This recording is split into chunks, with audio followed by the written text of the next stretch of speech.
नमस्कार साथियों, स्वागत है आप सभी का इक्वेटर एजुकेशन पे। उम्मीद है आप सब लोग स्वस्थ होंगे और आपकी तैयारी भी अच्छी चल रही होगी।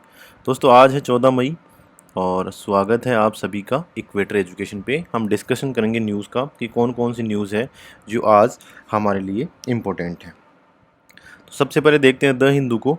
तो देखिए, जो चौथा चरण है चुनाव का वो कंप्लीट हो चुका है। आप सभी को पता है कि हमारे देश में अभी लोकसभा चुनाव चल रहे हैं और 7 फेज के अंदर ये चुनाव होने हैं।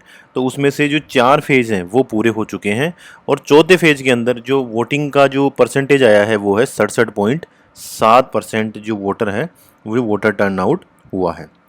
इसके बाद में देखिए, ये एक ट्रेजरी हुई है बॉम्बे के अंदर कल, इसको भी हम देखेंगे विस्तार से। और इसके बाद में जो फूड इन्फ्लेशन है वो लगातार बढ़ रहा है, यानी जो खाने पीने की चीज़ें हैं ना उनमें महंगाई लगातार बढ़ती जा रही है। उसको लेकर हम इसको आर्टिकल को डिस्कशन करेंगे। इसके बाद में देखिए, ये एक और इम्पोर्टेंट चीज़ है कि यूएन की एक बॉडी है जो हमारे जो नेशनल ह्यूमन राइट कमीशन है उनकी मेंबरशिप को उन्होंने फिर से डिफ़र किया है, यानी उनको मेंबरशिप नहीं दी है। इसको भी हम देखेंगे आगे कि क्या मामला है। इसके बाद में देखिए, ये इंडियन एक्सप्रेस का फ्रंट पेज है और इसमें भी ये लिखा है कि फेज 4 है उसके लिए चुनाव हो चुके हैं और इस बार भी जो वोटिंग परसेंट है वो भी गिर गया है। हमने पहले भी देखा है कि जो तीनों फेज हुए ना, फेज 1, फेज 2, फेज 3, उन तीनों में भी वोटिंग परसेंटेज गिरा था। और इसी तरह से जो ये फेज 4 है इसमें भी ये वोटिंग परसेंटेज गिरा है और जो वोटिंग परसेंट आया है वो 67.25% आया है।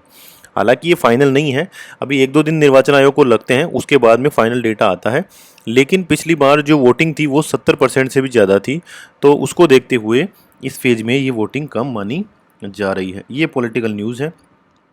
इसके बाद में देखिए, बहुत अच्छी एक न्यूज़ आ रही है कि श्रीनगर के अंदर, जो जम्मू कश्मीर की राजधानी है श्रीनगर, वहाँ पर 1996 के बाद में सबसे ज़्यादा वोटिंग इस बार देखने को मिली है।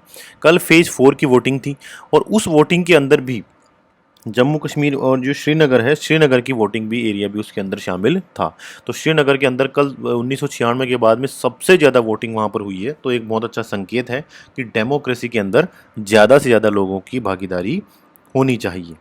ठीक है। इसके बाद में देखिए, कंट्रोवर्सी जनरेट हुई है कि बीजेपी की जो हैदराबाद की जो कैंडिडेट थी उन्होंने कल क्या किया कि वो वोट देने गई तो एक वोटिंग सेंटर के ऊपर या एक वोटिंग जो केंद्र होता है वहाँ पर उन्होंने जाकर जो महिलाएं वहाँ बैठी थी उनके आईडी कार्ड चेक किए और जो उन्होंने बुर्का पहना हुआ था उनका बुर्का हटाकर उनके आईडी कार्ड चेक किए। तो देखिए, नियमानुसार जो वोटिंग सेंटर होता है या पोलिंग बूथ होता है, उस बूथ के ऊपर जो प्रिजाइडिंग ऑफिसर्स होते हैं उनके पास ये अधिकार होता है कि वे किसी भी वोटर की आइडेंटिटी को वेरीफाई करें। इसके अलावा वहाँ पर किसी भी व्यक्ति को, या कोई कैंडिडेट हो या कैंडिडेट के एजेंट हो या और किसी भी व्यक्ति को इस तरह की आइडेंटिटी वेरीफाई करने का अधिकार पोलिंग बूथ के ऊपर नहीं होता है। लेकिन इसके बावजूद भी जो हैदराबाद की जो कैंडिडेट थी उन्होंने कल वहाँ महिलाओं की आइडेंटिटी चेक की, उनका बुर्का है वो हटवाया। तो इन सब की वजह से उनके ऊपर एफआईआर दर्ज की गई है, क्योंकि उन्होंने जो मॉडल कोड ऑफ कंडक्ट है उसको भी वॉयलेट किया है। इसके अलावा जो प्रोसीडिंग होती है चुनाव की उसमें भी उन्होंने बाधा पहुंचाई है। तो इस वजह से उनके ऊपर एफआईआर दर्ज की गई है। चलिए, एक एक बात हम विस्तार से देखते हैं। तो ये एक हमारे जो पूरे इलेक्शन का कार्यक्रम है इसमें फेज़ 1 कंप्लीट हो चुका है, फेज़ 2 हो चुका है, फेज़ 3 और फेज़ 4। तो ये चारों फेज़ कंप्लीट हो चुके हैं। अब केवल और केवल 3 फेज़ की वोटिंग बच रही है, जो एक 20 मई को, 25 मई को और फिर 1 जून को तीनों वोटिंग होगी। और फाइनली जो 4 जून है उस दिन इनके रिजल्ट घोषित कर दिए जाएंगे। तो इस तरह से 4 फेज़ की वोटिंग कंप्लीट हो चुकी है। और ये इसी के बारे में एनालिसिस आया है कि देखिए, जो फेज़ 1 है, अगर आप इसको एनालिसिस भी करोगे तो फेज़ 1 के अंदर जो वोटिंग परसेंट है वो लगभग 3% गिरा है। इसी तरह फेज़ 2 के अंदर वोटिंग परसेंट 4% गिर गया और फेज़ 3 में भी लगभग 2% के आसपास वोटिंग गिर गई है। तो इसी तरह से लगातार वोटिंग गिर रही है और जो 2019 के मुकाबले। और इसी तरह से जो फेज़ 4 है उसमें भी अभी फाइनल डेटा नहीं आया है, लेकिन जो 67.25% जो वोटर टर्नआउट रहा है वो पिछली बार की वोटिंग से कम रहा है। ठीक है, चलिए आगे चलते हैं। अब इसके बाद में एक बहुत इंपॉर्टेंट न्यूज़ है कि अभी आपको पता है कि कुछ समय पहले मालदीव के विदेश मंत्री भारत के दौरे पर आए थे और बहुत सकारात्मक उनका दौरा रहा। भारत ने भी अपने बहुत सारे जो कंसर्न थे, जैसे भारत के अगेंस्ट में जो वहाँ के मंत्रियों के द्वारा जो बयान दिए जा रहे हैं उनके लेकर भी कंसर्न रेज किए। और वहाँ के जो विदेश मंत्री हैं उन्होंने कहा भी कि हम सकारात्मक कार्रवाई इस पर करेंगे। तो इसके बाद में देखिए एक इंडिया का मूव आया है और इंडिया ने $50 मिलियन का सपोर्ट मालदीव को देने की घोषणा की है। ऑलरेडी ये सपोर्ट इंडिया देता आया था मालदीव को, लेकिन इस बार ये चिंता थी कि जो सरकार है मालदीव के अंदर, आपको पता है जो सरकार है वो एंटी इंडिया है और भारत के विरुद्ध उन्होंने चुनाव कैंपेन में भी बहुत भाषण दिए और उसके बाद भी उन्होंने बहुत सारी ऐसी एक्टिविटी की जो भारत के इंटरेस्ट के अगेंस्ट जाती है। तो इस वजह से मालदीव को यह डर था कि जो भारत के द्वारा उन्हें सहायता दी जा रही है वो शायद अब बंद हो जाए, और इसी वजह से जो उनके विदेश मंत्री थे वो भारत के दौरे पे आए थे और उन्होंने इंडिया से रिक्वेस्ट भी की थी कि जो सपोर्ट मालदीव को इंडिया के द्वारा दिया जा रहा है उसे और बढ़ाया जाए। और उसी को देखते हुए इंडिया ने अपनी गुडविल गेस्चर के लिए, यानी भारत की गुडविल वहाँ अच्छी बनी रहे और एक मानवीय सहायता के रूप में भारत ने फिर से जो $50 मिलियन जो डॉलर की जो एड भारत के द्वारा दी जाती है उसे आगे एक्सटेंड कर दिया है। तो मालदीव, अब उम्मीद है कि रिश्ते वास्तव में सुधरेंगे और भारत की तरफ से ये एक अच्छा मूव कहा जा सकता है। इसके बाद में देखिए एक बहुत इंपॉर्टेंट न्यूज़ है कि जो चाहबार पोर्ट है, देखिए चाहबार पोर्ट है ईरान के अंदर, अभी हम इसकी लोकेशन भी देखेंगे। तो ईरान के अंदर चाहबार पोर्ट है और उस पोर्ट को डेवलप करने में भी भारत का बहुत बड़ा योगदान है। भारत ने वहाँ बहुत सारा इन्वेस्टमेंट किया उसके डेवलपमेंट में और अब फाइनली पिछले लगभग 10 सालों से या बहुत लंबे समय से ये एग्रीमेंट चल रहा था इंडिया और ईरान के बीच में, ताकि जो भारत है ना वो चाहबार का ऑपरेशनल कंट्रोल भारत को मिल जाए। ऐसा एक कॉन्ट्रैक्ट पे बात चल रही थी पिछले बहुत लंबे समय से और अब वो फाइनलाइज हुआ है। तो भारत और ईरान दोनों इस बात पे सहमत हुए हैं कि आने वाले 10 सालों के लिए, यानी आने वाले 10 सालों के लिए जो चाहबार पोर्ट है उसका जो ऑपरेशन कंट्रोल है वो भारत को दे दिया जाए। यानी आने वाले 10 सालों तक जो चाहबार पोर्ट है ना उसका पूरा ऑपरेशन कंट्रोल भारत के पास में रहेगा। तो ये भारत के लिए एक बहुत बड़ी उपलब्धि है और हम इसको देख भी लेते हैं। तो आप इस समय देखिए ईरान का जो मैप है इसके बिल्कुल साउथ टिप के ऊपर ये चाहबार पोर्ट यहाँ पर आप देख सकते हैं। तो ये चाहबार पोर्ट है और बहुत इंपॉर्टेंट है भारत के लिए, क्योंकि देखिए एक इंपॉर्टेंस तो इसकी ये है कि इसके बिल्कुल पास में जो पाकिस्तान का ग्वादर पोर्ट है वो बहुत इंपॉर्टेंट है। और वो ग्वादर पोर्ट एक्चुअल में क्या है कि पाकिस्तान ने चीन को दे दिया, ठीक है, पाकिस्तान ने दे दिया चीन को। तो ग्वादर के ऊपर चीन की उपस्थिति है, तो ये भारत के लिए बहुत चिंता की बात थी।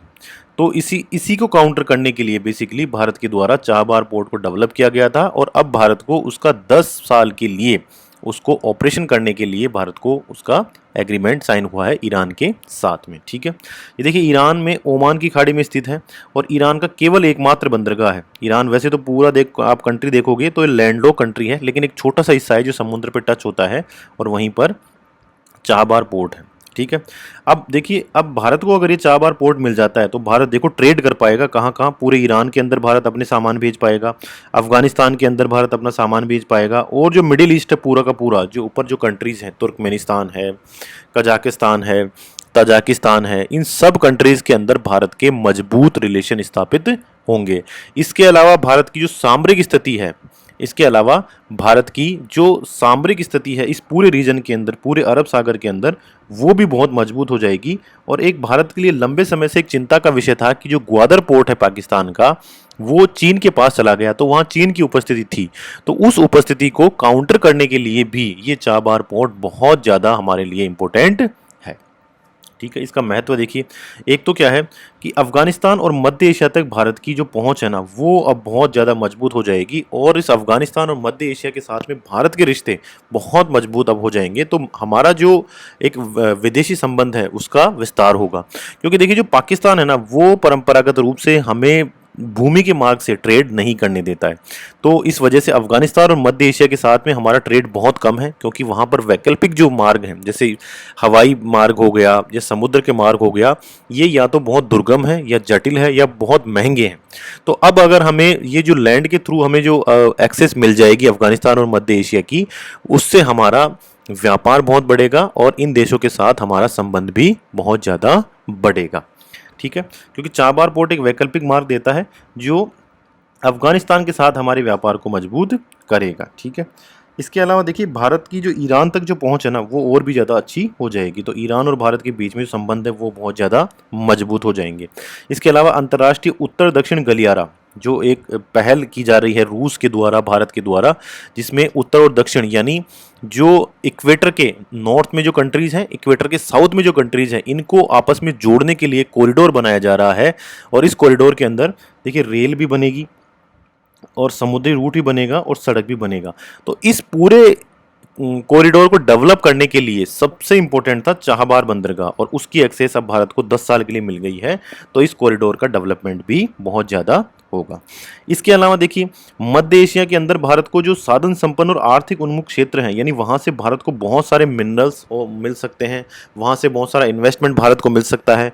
भारत के इन्वेस्टमेंट जो इन्वेस्टर्स है वो भी वहाँ जाकर इन्वेस्ट कर सकते हैं। तो मिडिल ईस्ट का जो पूरा का पूरा एरिया है, जो हमारे लिए जो एक्सेसिबल नहीं था, अब पूरी तरह से हमारे लिए, एक तरह से पूरी नई दुनिया हमारे लिए खुल जाएगी। देखो, मिडिल ईस्ट में पहले हमारा बहुत लिमिटेड बिजनेस होता था, अब वहाँ पर हम विस्तार अपने बिजनेस का इस पोर्ट के माध्यम से कर पाएंगे। ठीक है। हिंद महासागर में रणनीतिक रूप से भारत को इसकी बढ़त प्राप्त होगी, क्योंकि हिंद महासागर में देखिए भारत एक इंपॉर्टेंट कंट्री है हिंद महासागर की, और इस पूरे रीजन के अंदर देखिए चाइना का इन्फ्लुएंस लगातार बढ़ता जा रहा है। तो अब भारत का भी इसमें इन्फ्लुएंस बढ़ेगा और भारत को भी सामरिक रूप से मजबूती प्राप्त होगी, और पाकिस्तान के ऊपर जो डिपेंडेंसी भारत की बनने की एक बन सकती थी, वो अब खत्म होके, और वो डिपेंडेंसी भी हमारी खत्म हो जाएगी और मिडिल ईस्ट तक हमारी पहुंच सुनिश्चित हो जाएगी। तो एक बहुत बड़ा मूव है भारत के लिए, एक बहुत बड़ी जीत है कि भारत को इसका ऑपरेशनल कंट्रोल मिल गया। अब देखिए, मालदीव में आप सभी को पता है नई सरकार आई है, और जो नई सरकार है वो बहुत ज़्यादा चीन की तरफ झुकी हुई है। ठीक है, चीन समर्थक है, और मोहम्मद मोइज्जू जो वहाँ के राष्ट्रपति बने हैं वो चीन समर्थक है। अब देखिए, जो नए राष्ट्रपति वहाँ पर आए हैं उन्होंने क्या किया है, उन्होंने ये कहा है कि मैं बहुत बड़ा परिवर्तन लेके आऊँगा मालदीव के अंदर। तो उन्होंने क्या किया है, बहुत सारी जो रोड्स हैं वो बना रहे हैं वहाँ पर, बहुत ज़्यादा इंफ्रा है वो बना रहे हैं। इसके अलावा जो उनके बीच है ना, बीच जो वहाँ पर मालदीव के अंदर बीच बने हुए हैं, उन पर वो वीवीआईपी कॉटेज वगैरह बना रहे हैं, ताकि बहुत बड़ी बड़ी जो सेलिब्रिटीज़ है दुनिया भर की वो वहाँ पर आके रुक सकें। तो बहुत सारा काम किया जा रहा है मालदीव के द्वारा वहाँ पर इंफ्रा डेवलपमेंट के लिए। अब देखो, इतना सारा काम हो रहा है तो इसके लिए पैसा चाहिए। तो मालदीव की इकोनॉमिक कंडीशन इतनी नहीं है कि वो खुद के पैसों से इतना सारा प्रोजेक्ट चलाए। तो इसके लिए ये क्या कर रहे हैं, ये ले रहे हैं चीन से लोन, ये ले रहे हैं चीन से लोन। तो मालदीव अपने जो भी इंफ्रास्ट्रक्चर डेवलपमेंट के प्रोजेक्ट हैं उनको पूरा करने के लिए चीन से लोन ले रहा है। और चीन क्या करता है, देखिए चीन सबसे पहले क्या करता है कि जो भी उसके देश हैं, चाहे आप पाकिस्तान का उदाहरण ले लो या श्रीलंका का उदाहरण ले लो। अब श्रीलंका का मैं आपको उदाहरण देता हूँ कि देखिए ये श्रीलंका है, तो यहाँ पर एक पोर्ट है, ठीक है, उसका नाम है हम्बनटोटा। ठीक है, हम्बनटोटा पोर्ट है। अब ये पोर्ट क्या हुआ था कि इसे डेवलप, सबसे पहले भारत ने इसे डेवलप करने से मना कर दिया। भारत ने श्रीलंका को कहा कि देखो, इस हम्बनटोटा पोर्ट को आप डेवलप मत करो, इसके डेवलपमेंट में बहुत ज़्यादा खर्चा आएगा, बहुत ज़्यादा आपको खर्च करना पड़ेगा, और इस पोर्ट से आपको कोई भी इनकम ज़्यादा होने वाली नहीं है, बहुत ज़्यादा नुकसान होगा आपका। तो फिर श्रीलंका भारत की इस बात से नाराज़ हो गया और वो चला गया चीन के पास, और चीन को कहा कि आप हमारे इस हम्बनटोटा पोर्ट को डेवलप करो। चीन आया जल्दी जल्दी, उसने हम्बनटोटा पोर्ट को डेवलप कर दिया, डेवलप करके बहुत सारा पैसा इन्वेस्ट कर दिया, बहुत सारा पैसा खर्च कर दिया, और फिर वो चीन यहाँ पर बहुत सारा डेवलपमेंट किया उसने, और फिर वो यहाँ से चला गया। अब श्रीलंका ने ये पोर्ट ऑपरेट करना शुरू किया, और इस पर इनकम बिल्कुल भी नहीं हुई श्रीलंका की। अब चीन ने कहा भाई हमारा पैसा दो, हमें जो हमने डेवलपमेंट किया है वो हमें हमारा पैसा दो। और श्रीलंका ये सोचता था कि भाई हम्बनटोटा पोर्ट जब बन जाएगा तो उस पर हमारी इतनी इनकम जनरेट हो जाएगी कि हम इसका जो निर्माण का जो खर्चा है ना वो आराम से चीन को लौटा देंगे, पर इसकी इनकम हुई नहीं। और फिर बताऊं क्या हुआ, फिर चीन ने ये कहा कि ऐसा करो, हम्बनटोटा पोर्ट हमें ही दे दो आप। तो मजबूरी में श्रीलंका को हम्बनटोटा पोर्ट चीन को 99 साल की लीज पर देना पड़ गया। देखो कितनी बड़ी एक नकारात्मक बात थी श्रीलंका के लिए।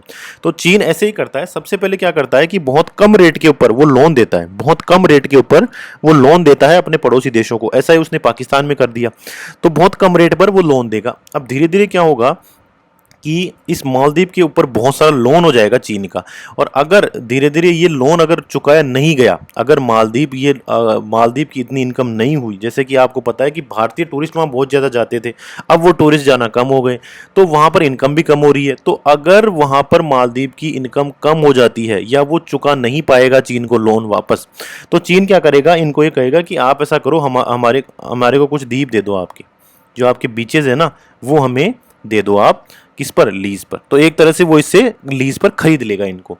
तो ये बहुत बड़ी चिंता की बात है मालदीव के लिए, और मालदीव के साथ साथ भारत के लिए बहुत बड़ी चिंता की बात है कि पड़ोसी देशों के अंदर लगातार चीन का इन्फ्लुएंस बढ़ता जा रहा है। चीन ने पहले हम्बनटोटा पोर्ट को लीज के लेने के नाम पे वहां पर अपनी उपस्थिति दर्ज करा दी। पाकिस्तान में ग्वादर पोर्ट को उन्होंने ले लिया। इसी तरह से बांग्लादेश और म्यांमार में कई पोर्ट उन्होंने ले लिए। तो ये भारत के लिए बहुत बड़ी चिंता की बात है। और IMF जो इंटरनेशनल मॉनेटरी फंड है, उन्होंने भी मालदीव को चेतावनी दी है कि आप जो भी ये इंफ्रा के प्रोजेक्ट कर रहे हो, आप जो रोड्स बना रहे हो, जो बीचेस का डेवलपमेंट कर रहे हो, ये सब आप सोच समझ के करो। आप इतना ज्यादा अगर लोन ले लोगे तो वो लोन आपसे चुकाया नहीं जाएगा, और उसके बाद में फिर जो चीन है वो आपके द्वीप को आके ले लेगा आपसे, उनको लीज के नाम पे आपसे ले लेगा। और ये भारत के लिए भी चिंता की बात है। तो यही बात जो है वो IMF ने कही है कि आप लगातार लोन मत लो, क्योंकि आपके पास लोन को चुकाने के लिए रिसोर्स नहीं है। सॉरी। तो आप लोन इतना मत लो, और अगर आप इतना लोन लोगे तो आप डेब्ट डिस्ट्रेस के अंदर फंस जाओगे। तो ये कहना है IMF का। इसके बाद में जो देखिए इन्फ्लेशन है वो तो हो रही है कम, लेकिन जो फूड प्राइजेज है, जो खाद्यान्नों की कीमतें हैं, वो लगातार बढ़ती जा रही है। ये जो अप्रैल मंथ है उसकी ये रिपोर्ट आई है। तो हम देखेंगे इन्फ्लेशन का कितने प्रकार के होते हैं और इनमें कौन कौन से डिफरेंस होते हैं। देखिए भारत में जो इन्फ्लेशन होती है, जो महंगाई होती है, वो दो रूप में मापी जाती है या दो तरीके से वो मापी जाती है। एक तो होता है जो थोक मूल्य होते हैं, जो दुकानदार खरीद के लाते हैं ना बड़े दुकानदार से जो छोटे दुकानदार खरीद के लाते हैं ना, उस रेट में कितना चेंज आ रहा है उसे नापने के लिए दो होलसेल प्राइस इंडेक्स का उपयोग किया जाता है। और दुकानों से जो उपभोक्ता है, या आप और हमारे जैसे जो उपभोक्ता है वो खरीद कर ला रहे हैं, उन मूल्यों में कितना परिवर्तन आ रहा है, ये होता है कंज्यूमर प्राइस इंडेक्स। तो इस तरह से महंगाई को नापने के लिए भारत में दो प्रकार के सूचकांकों का इस्तेमाल किया जाता है। यहां पर आप इनकी परिभाषा भी देखोगे कि होलसेल लेवल पर, यानी बड़े बड़े दुकानदारों से जो छोटे छोटे दुकानदार माल खरीदते हैं, उस लेवल पर मूल्यों में कितना परिवर्तन आ रहा है, ये मापा जाता है होलसेल प्राइस इंडेक्स में। और जो दुकानों से जो उपभोक्ता हैं उनके लिए जो मूल्य हैं उनमें कितने कितने परिवर्तन आ रहे हैं, वो मापा जाता है कंज्यूमर प्राइस इंडेक्स में। ठीक है। अब इन दोनों इंडेक्स को कौन ऑफिस जारी करता है या किसके द्वारा ये जारी किए जाते हैं, तो देखिए नेशनल स्टैटिस्टिकल ऑफिस जो है, यानी राष्ट्रीय सांख्यिकी कार्यालय है, वो CPI को जारी करता है। और ministry of commerce and industry इसके अंदर है ऑफिस ऑफ इकोनॉमिक एडवाइजर। वापस मैं रिपीट करता हूं, ministry of commerce and industry के अधीन ऑफिस ऑफ इकोनॉमिक एडवाइजर है, वो WPI यानी होलसेल प्राइस इंडेक्स जारी करता है। ठीक है। और नेशनल स्टैटिस्टिकल ऑफिस है ना, वो ministry of statistics and programme implementation, ये आप ध्यान रखिए, नई मिनिस्ट्री है, ministry of statistics and programme implementation करके एक मिनिस्ट्री है, उसके अधीन नेशनल स्टैटिस्टिकल ऑफिस आता है। वो ऑफिस तो जारी करता है कंज्यूमर प्राइस इंडेक्स, और ministry of commerce and industry के अधीन ऑफिस ऑफ इकोनॉमिक एडवाइजर आता है, वो जारी करता है होलसेल प्राइस इंडेक्स। ठीक है।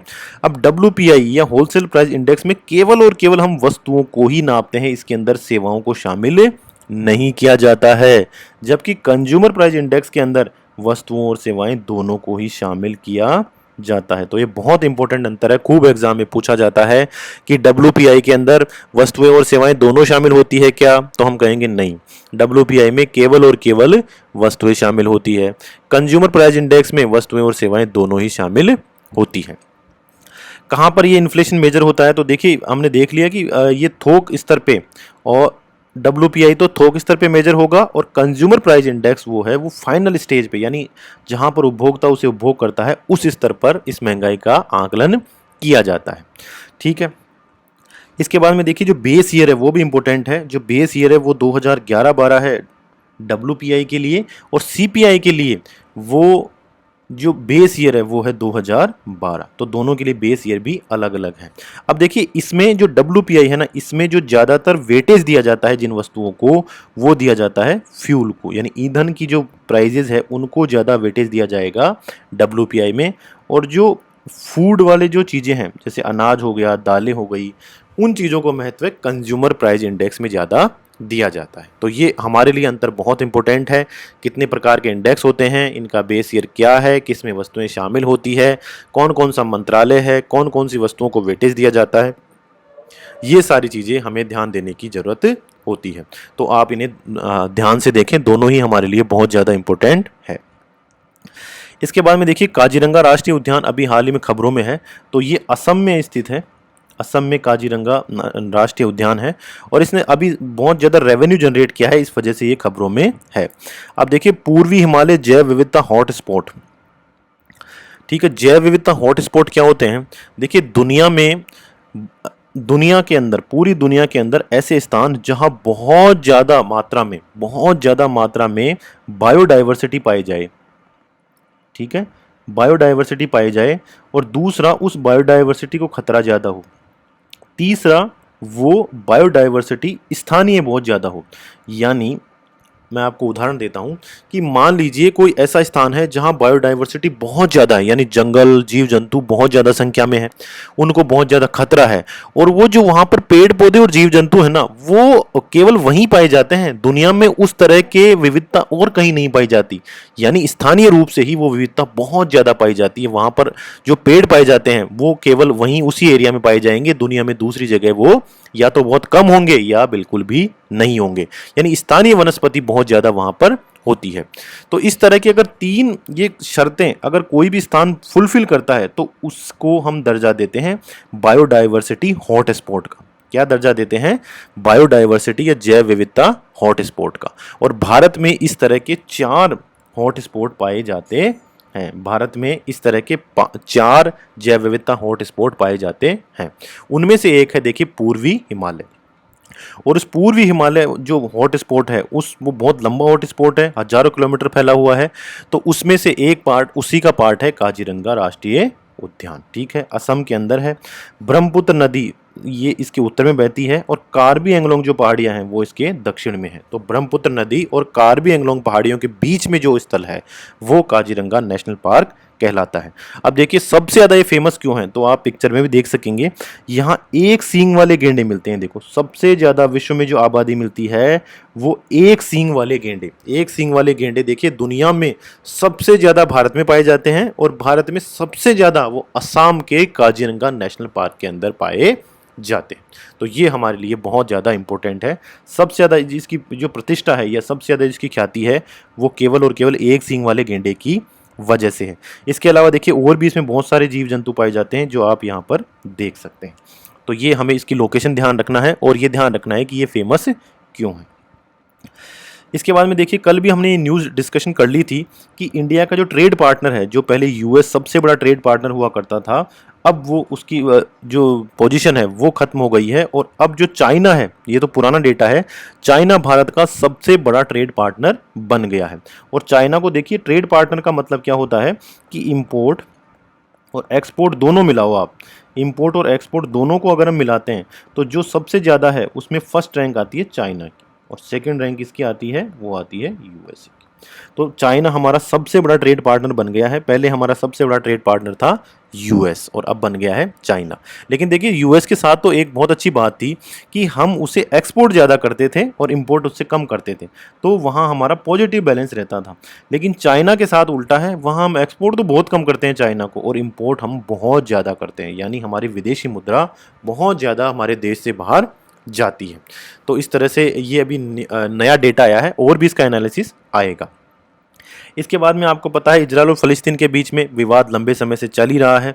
वहाँ पर जो राफा, सबसे पहले तो देखिए इजराइल ने हमला किया था नॉर्थ में, यानी गाजा सिटी के ऊपर हमला किया। तो जो सिविलियन थे, जो सिविल लोग थे, वो बेचारे चले गए साउथ की तरफ, ठीक है, अपने परिवार सहित या अपने को बचाने के लिए।